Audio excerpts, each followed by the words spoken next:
dalam kehidupan baginda Nabi sallallahu alaihi wasallam itu ada satu orang lelaki. Dia ini nama dia Abdullah bin Ubay bin Salul.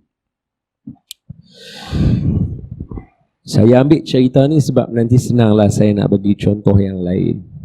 Banyak cerita yang lain yang best, tapi cerita ni saya pilih untuk mudah nak atur jalan cerita.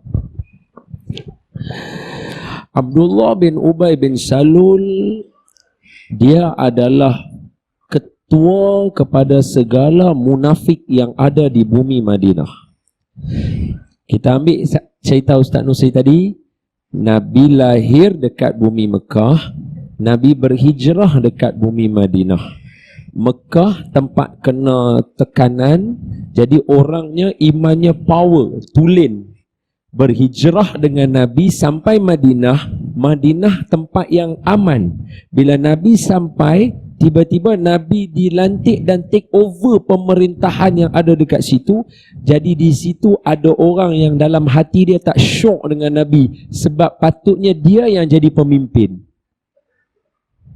Namanya Abdullah bin Ubay bin Salul. Orang yang cakap mulut kata sayangkan Rasul, tapi dalam hati ada kesumat dengan Nabi. Ini orang namanya ialah munafik, dan kita minta kita semua jauh daripada jadi orang macam ni. Amin ya rabbal alamin. Sebab tu Ustaz Nusri sebut daripada awal tadi, Islam bukan agama cakap saja, dia kena buat. Sebab tu dalam Quran Allah kata, innal ladzina amanu wa amilus solihat, orang beriman dan beramal soleh. Dia tak boleh beriman saja, tak mau. Dia mesti kena beramal soleh. Sembang kemah tak mau. Sembang kencang tak mau. Dia mau kena buat pun kena kencang juga. Sembang sampai orang tahu macam mana? Sembang macam mana bahasa kita lah. Sembang kemah sangat. Bukan buat ramai lain. Buat ramai, buat riuh lain. Ni jenis sembang tak mau jatuh. Sembang tak mau jatuh. Sembang ni Tuhan dengan kita. Ni saya bagi contoh, tapi contoh ni betul. Tapi saya tak akan perhabis contoh ni. Saya bagi contoh sekeratnya. Yang lain tuan-tuan cari sendiri. Jenis ada kawan-kawan kita masyhur juga. Dia jenis sembang ni. Tuhan ni kalau kita nak kenal dia, kita kena hati kita yang ni. Tuhan ni macam ni, keadaan dia aizah dia macam ni. Tuhan ni dia sayang umat dia. Allahu Akbar, Allahu Akbar. Weh, jom kita sembahyang. Tak apa, hampa pergi dulu. Hak yang sembang tadi tu, Tuhan yang ni Tuhan. Sembahyang tak mau sembahyang, tak sembahyang pun. Ni jenis sembang kemah ni. Yang ni kita tak mau. Jadi dalam kalangan orang Madinah, sebab awalnya ada agama yang namanya agama Yahudi, itu tu yang ada Bani Qainuqa, Bani Quraizah, Bani Nadir ada dalam tu. Jadi mereka ni sebenarnya ada anak lantik satu orang. Dia ni nak jadi pemimpin. Nama dia Abdullah bin Ubay bin Salul. Memang nama dia dah ada bunyi dah. Dia dah ada nama calon dah. Tinggal nak mengundi ya belum. Tahu mai satu hero mai. Terus orang semua beralih pindah undi dia. Namanya Nabi Muhammad sallallahu alaihi wasallam. Sebab apa? Sebab orang kenal dah history dia. Orang Mekah tak mau tak apa, mai Madinah nak. Orang macam ni Madinah mau. Sampai Nabi jadi pemimpin. Jadi depa yang mana yang lain ni bermuka-muka dengan Nabi, kata ni, okey, kami sayang. Kami memang percaya. Allah sebutkan dalam Al-Quran surah Al-Munafiqun. Bila jumpa Nabi je, depa akan kata, ya Rasulullah, kami percaya Rasulullah ni Rasul. Abu Bakar cakap lagu tu tak hari-hari? Tak payah. Hak jenis-jenis ni, dia jenis lagu tu. Hak jenis jumpa Tok Imam selalu sembang kemah lagu tu lah. Tok Imam, kita nanti jumpa masjid, tak pernah jumpa pun. Aram jadoh tu. Hak orang lain tak pernah jumpa Tok Imam cakap lagu tu pun. Jumpa Tok Imam, Assalamualaikum. Cakap lagu tu je.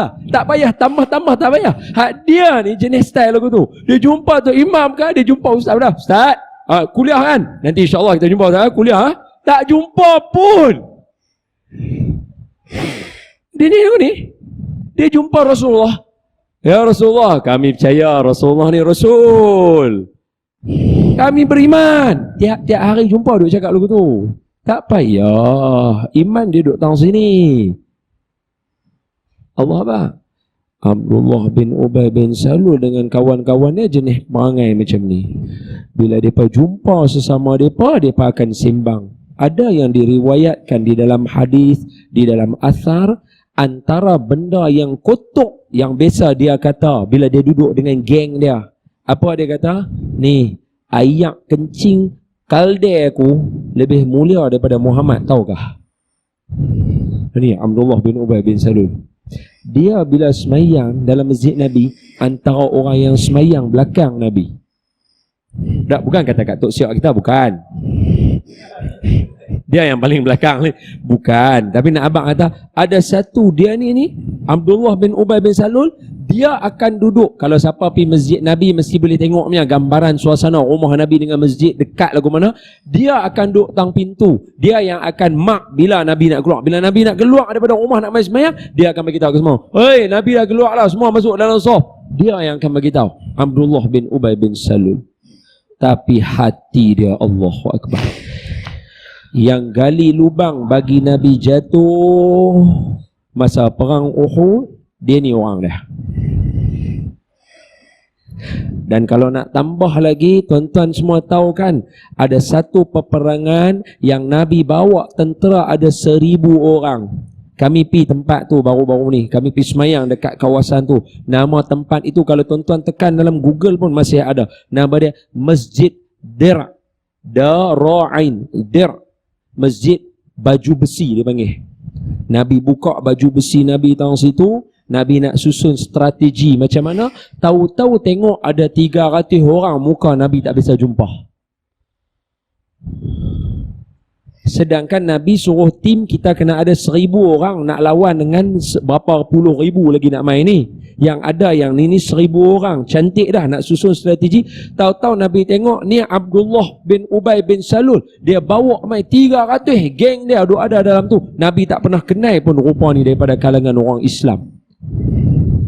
Tahu-tahu bila lepas Nabi susun strategi, 300 orang ni dengan Abdullah sekali berangkat balik ke bumi Madinah. Dah susun strategi, balik tinggal tempat, tinggal 700 saja nak lawan. Yang ni orang dia, Abdullah bin Ubay bin Salul. Kalau tuan-tuan baca memang ya Allahu Akbar, dahsyat cerita dia buat dekat Nabi. Tapi seperti biasa, setiap orang akan mati. Abdullah bin Ubay bin Salul pun mati juga. Dia pun meninggal juga. Tapi masa dia meninggal, Nabi tak ada dekat Madinah. Nabi presiden. Mati hidup, mati lahir, semua kena cerita dekat Nabi. Report kena sampai dekat presiden. Sebab tu kalau siapa rasa hari ni kerja dekat pejabat, tuan-tuan duk kena ada buat laporan dekat bos tuan-tuan, benda sistem ni dah ada daripada zaman Rasul sallallahu alaihi wasallam. Tahu-tahu sahaja berita sampai kepada Nabi yang berada di luar kawasan, kata Abdullah bin Ubay bin Salul dah meninggal dan akan dikebumikan. Nabi dengar berita itu dengan pantasnya. Nabi lompat, bahasa kita, Nabi celapak naik atas kuda tadi. Nabi pacu kuda Nabi laju peruk balik. Di dalam hati Nabi, Nabi berharap janganlah ditanam lagi Abdullah bin Ubay bin Salul. Begitu perasaan seorang Nabi rahmatan lil alamin. Nabi pacu kuda Nabi cepat-cepat. Bila sampai saja di tanah perkuburan itu, Abdullah bin Ubay bin Salul baru dimasukkan ke dalam liang lahat. Nabi kata, keluarkan Abdullah bin Ubay bin Salul. Dikeluarkan Abdullah bin Ubay bin Salul. Nabi kata, bawa jenazah dia, letakkan kepala dia atas paha aku. Dahsyat tuan. Hebat. Bila dah letak kepala Abdullah bin Ubay bin Salul atas paha Nabi, bila Nabi kata kat sahabat, balik rumah. tolong ambil jubah abaya aku dalam rumah. Nabi kata, abaya hak jenis orang perempuan punya, jenis sarung aja, dia tak ada zip, tak ada butang, tak ada apa. Serelum kat atas ya. Yang macam Habib Ali selalu pakai kan. Ambil abaya aku, Buk Mai sini, Nabi kata. Sahabat pun pergi lari pergi rumah Nabi, ambil Buk Mai. Nabi ambil jubah tu. Nabi bungkus Abdullah bin Ubay bin Salul supaya dengan berkat jubah Nabi boleh lindung dia kalau nak kena siksa nanti. Allahu Akbar. Hak ni mulut hak kata ni ayat kencing kalde aku lagi mulia daripada Muhammad ni. Bukan Nabi tak tahu. Tuan-tuan jangan ingat Nabi tak tahu nah. Malaikat duk mai habaq kat Nabi. Kemudian Nabi buka mulut dia. Nabi ludah masuk dalam mulut dia, Nabi tutup. Nabi kata mudah-mudahan dengan berkat ayat liung aku ni, lidah dia lancang saat lagi nak jawab depan malaikat bila malaikat mai tanya dia saat lagi. Baru tanam Abdullah bin Ubay bin Salul. Apa cerita ni tak cukup? Maka cerita kat tuan-tuan kata ini manusia rahmatan lil alamin.